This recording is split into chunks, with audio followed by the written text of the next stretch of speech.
মা শুনুন না, কালকে যখন আপনি বাজারে যাবেন তখন আপনি একটু বাজার থেকে কই মাছ নিয়ে আসবেন কেমন? আর একটু পাবদা মাছও আনবেন।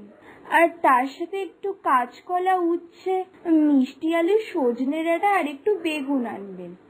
কালকে একটু শুক্তো বানাতে হবে। আর লাউ কিন্তু অবশ্যই আনবেন, কালকে লাউ ডাল বানাবো। যদিও এইটুকু বাজারে কিছুই হবে না, তাও এইটুকুনি আনেন, বেশি টাকা তো খরচা করা যাবে না, তাই না? আপনার তো এটাই নিয়ম, তাই না? আচ্ছা যাকে যাক, কালকে একটু নোটের সাগু আনবেন। আপনার যদি সব মনে না থাকে আমি একটা ফর্দ করে দেবো কেমন? কালকে ওটা দেখেই নিয়ে আসবেন। এই দাঁড়াও দাঁড়াও দাঁড়াও, এইসব কি বলছো? কাকেই বা বলছো? হঠাৎ এত বড় ফর্দ কেন দিচ্ছ? হ্যাঁ, কালকে কি কেউ আবার আসবে নাকি বাড়িতে? কই, আমি তো কিছু জানি না। কালকে কি আমার দিদি আসবে? কিন্তু দিদি তো তীর্থে গেছে, এখন তো আসবে না। তাহলে কে আসবে?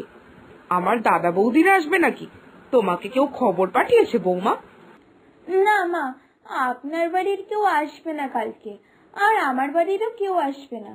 আসলে আমার বৌদির শরীরটা না খুব খারাপ। বৌদি তেমন কোনো কাজকর্ম করতে পারছে না। আর মা তো বুড়ি মানুষ, একা হাতে কত কাজ করবে বলুন? আমাদের গ্রামের যে রতন কাকা, সে আমাকে এই খবরটা দিল। তাই আমি ভাবলাম, রতন কাকা তো রোজই আমাদের গ্রামের বাড়িতে যায়, তাই ভাবছি রতন কাকার হাত দিয়ে সব রান্না করে পাঠিয়ে দেব, যাতে মাকে আবার কষ্ট করে সব রান্না না করতে হয়।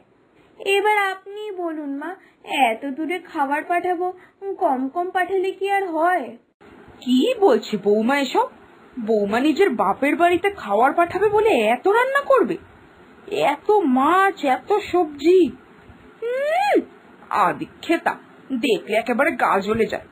অসুস্থ বৌদিকে খাবার পাঠাবে নাকি বিয়ে বাড়ির আয়োজন করছে বুঝতে পারছি না আমি।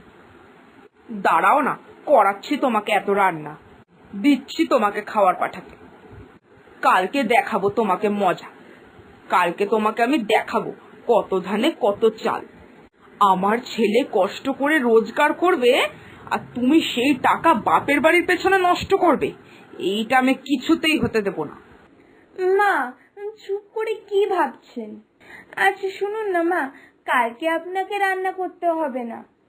কালকের সব রান্না আমিই করে নেব। আপনি শুধু একটু তাড়াতাড়ি বাজারটা করে আনবেন, তাহলেই হবে।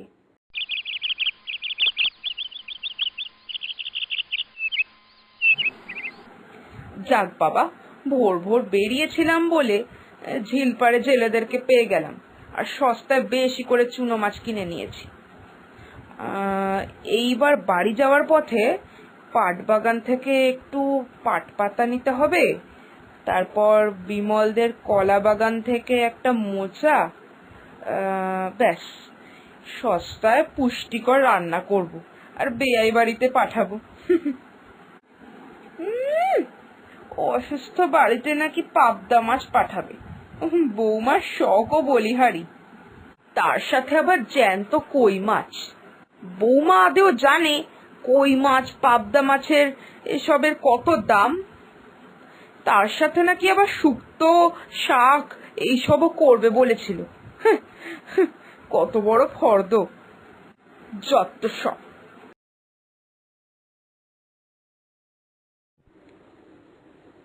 এ কি মা, আপনি রান্নাঘরে কি করছেন? আমি যে বললাম আপনাকে বাজারে যেতে, একটু মাছ সবজি নিয়ে আসতে। আমি আজকে তাড়াতাড়ি রান্না করব, আপনি এখনো বেরোননি কেন? তাহলে আমি আর কখন রান্না করব? ওইদিকে তো আবার রতন কাকার বেরোনোর সময় হয়ে যাবে। আরে বৌমা, তুমি কোনো চিন্তা করো না, আমার সব কাজ হয়ে গেছে। বাজার তো আমি ভোরেই করে ফেলেছি, আর রান্নাও প্রায় শেষের দিকে। এখন ডাল বসিয়েছি, ডাল নামিয়ে মাছের ঝাল বানাবো, তাহলেই হয়ে যাবে। তুমি একটু পরেই রতনের বাড়িতে খাবার দাবার সব পাঠাতে পারবে। এই সবের মানেটা কি মা? আমি তো আপনাকে কালকে বললাম যে আজকের সব রান্না আমিই করব, আর আপনি খালি বাজারটা করে আসবেন। উফ মা, আপনি কেন করলেন এরকম? আর তাছাড়া আপনি সব ঠিকঠাক রান্না করতে পেরেছেন? পাবদা মাছটা কিন্তু সর্ষে পোস্ত দিয়ে করতে হতো, আর কই মাছের ঝোলটা কিন্তু একদম হালকা হবে। কই মাছটা তো আমি বৌদির জন্য রাখতাম, আর পাবদা মাছটা দাদা আর মার জন্যে। আর মা, ডালে লাউ দিয়েছেন তো? লাউ ডাল কিন্তু আমার বাড়ির সবাই খুব পছন্দ করে। আরে বৌমা, তুমি আমাকে কি ভাবো বলো তো? কি ভাবো?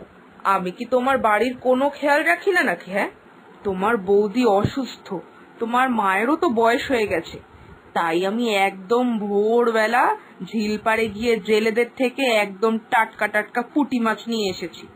এখন আমি পুঁটি মাছের ঝোল বানাবো, তাহলেই আমার রান্না শেষ হয়ে যাবে। তুমি জানো, আমি জমি থেকে টাটকা টাটকা পাট পাতাও এনেছি, আর ওইটারই পাট শাক বানিয়েছি। এইটা খেলে দেখবে তোমার বৌদি কত তাড়াতাড়ি সুস্থ হয়ে যাবে।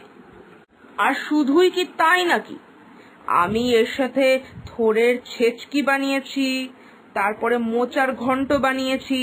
এইসব রান্না করেছি তোমার বাড়ির লোকের কথা ভেবে। আমি ঠিক জানতাম এমনই কিছু একটা ঘটনা ঘটাবে, এর জন্যই তো আমি রান্না করতে চেয়েছিলাম। দিল তো সব নষ্ট করে। আমার বাড়িতে খাবার পাঠাবো না, তাই বলেই তো এসব করলো। নিজের দিদি বা ভাই আসলে তো পুরো একেবারে বাজারটা তুলে নিয়ে আসে। ঠিক আছে, সুযোগ আসলে আমিও বুঝিয়ে দেব।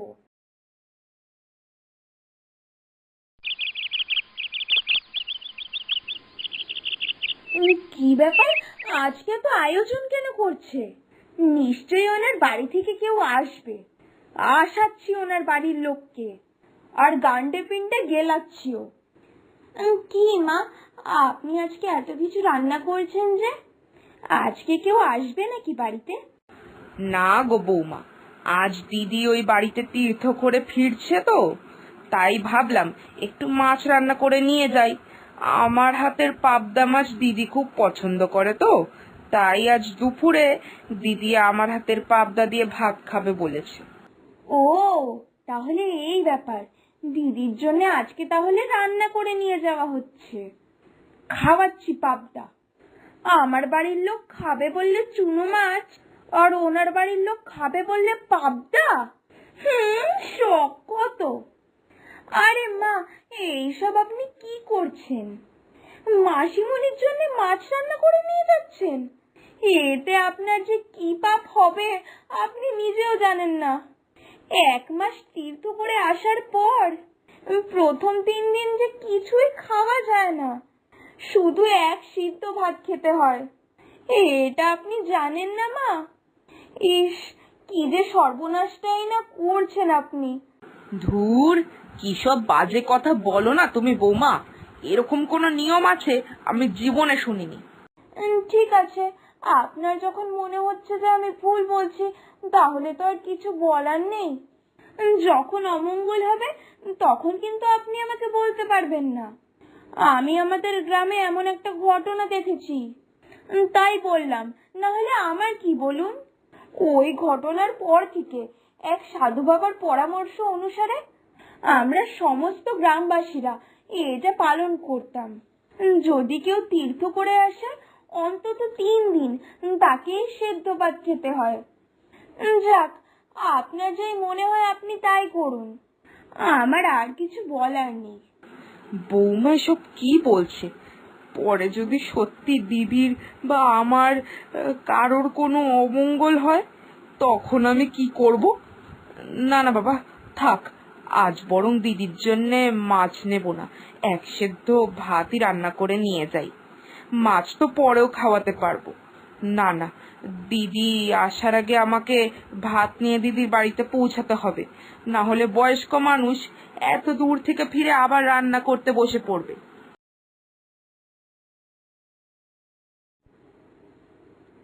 মা শুনুন না, কাল আমার দাদা বৌদি এই বাড়িতে আসবে বলে খবর পাঠিয়েছে। তো কালকে কি রান্না করব বলুন তো? কালকে ভাবছি একটু ইলিশ রান্না করি, সর্ষে ইলিশ আর বেগুন দিয়ে একটু ইলিশের ঝোল। আর মা, ঘরে না একটু তেল নেই। আপনি কিন্তু কালকে অবশ্যই বাজার থেকে তেল কিনে আনবেন, কেমন? শখ কত, ওনার দাদা বৌদিকে কিনা আমি ইলিশ মাছ খাওয়াবো? আসুক কালকে তোমার দাদা বৌদি, এমন আয়োজন করব না যে এই বাড়িতে আর কোনোদিনও আসতে চাইবে না। আসার আগেও 2-3 বার ভাবতে লাগবে। কি ব্যাপার মা, আপনি রান্না করছেন? আপনি বাজারে কখন গেলেন? কি রান্না করছেন? আপনি তেল এনেছেন বাজার থেকে? আরে বৌমা, তেল লাগবে না, আমি খুব ভালো ভোলা মাছ নিয়ে এসেছি। ভোলা মাছটা এত ভালো যে মাছের তেলেই মাছ ভাজা হয়ে যাচ্ছে। তুমি কোনো চিন্তা করো না, তোমার দাদা বৌদির আপ্যায়নে আমি কোনো ত্রুটি রাখতে দেব না। আমি তো প্রথমে ইলিশ মাছ নিচ্ছিলাম, কিন্তু দোকানদার বলল ভোলা মাছটা নাকি ইলিশ মাছের চেয়েও ভালো। আমি তো জানতাম, আমি জানতাম উনি ঠিক এমন একটা ঘটনা ঘটাবে। ওনার মাছের তেলে মাছ ভাজা আজকে আমি বার করছি। কিরে, কোথায় তোরা? আমি চলে এসেছি। সোমা, এই সোমা, কোথায় তুই? এই তো এ কি দিদি, তুমি তুমি এসেছো মানে? না জানিয়ে তুমি চলে এলে? আরে একটা খবর তো পাঠাতে পারতে নাকি? এই কি বলছিস তুই? আমি তো খবর পাঠিয়েছিলাম মদনের বউকে দিয়ে। সত্যি বাবা, আমার থেকেও মনে হয় তোর বেশি বয়স হয়ে গেছে। আসুন মাসিমণি আসুন, আমার সব মনে আছে। আজকে যে আপনি আসবেন বলেছিলেন, আমি মনে রেখেছি তো। কিন্তু বৌমা, তুমি যে বললে আজ তোমার দাদা বৌদি আসবে, আমার দিদি আসবে তো বলনি? উফ মা, আমার দাদা আসুক কি আপনার দিদি আসুক, ব্যাপারটা তো একই হলো, তাই না? দুজনেই তো আমাদের কাছের মানুষ, আমাদের অতিথি। আপনি তো আজকে অনেক মন দিয়ে রান্না করেছেন, এত ভালো মাছ এনেছেন যে মাছের তেলেই মাছ ভাজা হয়ে যাচ্ছে। এখন আর এত ভেবে লাভ নেই। আপনি যা আয়োজন আমার বাড়ির লোকের জন্য করেছেন, আপনার বাড়ির লোককে এখন সেটাই খেতে হবে। মাসিমণি চলুন চলুন, ঘরে চলুন। এতটা পথ এসেছেন, নিশ্চয়ই খুব খিদে পেয়েছেন আপনার। মা আজকে খুব মন দিয়ে সব রান্না করেছে, আমি আপনাকে খেতে দিচ্ছি, চলুন। বৌমা এইভাবে প্রতিশোধ নিল? ইস রে, এইবার কি করব? আজকে যা রেঁধেছি, দিদি তো কিছুই মুখে তুলতে পারবে না। আজকে দিদির কাছে খুব অপমান শুনতে হবে। না না না না না, খুব ভুল হয়ে গেছে, এরকম আমার আর করা যাবে না। এবার থেকে বাড়িতে যেই আসুক না কেন, ভালো রান্না করতে হবে, না হলে আবার কবে যে আজকের মতো এরকম সর্বনাশ হয়ে যাবে কে জানে।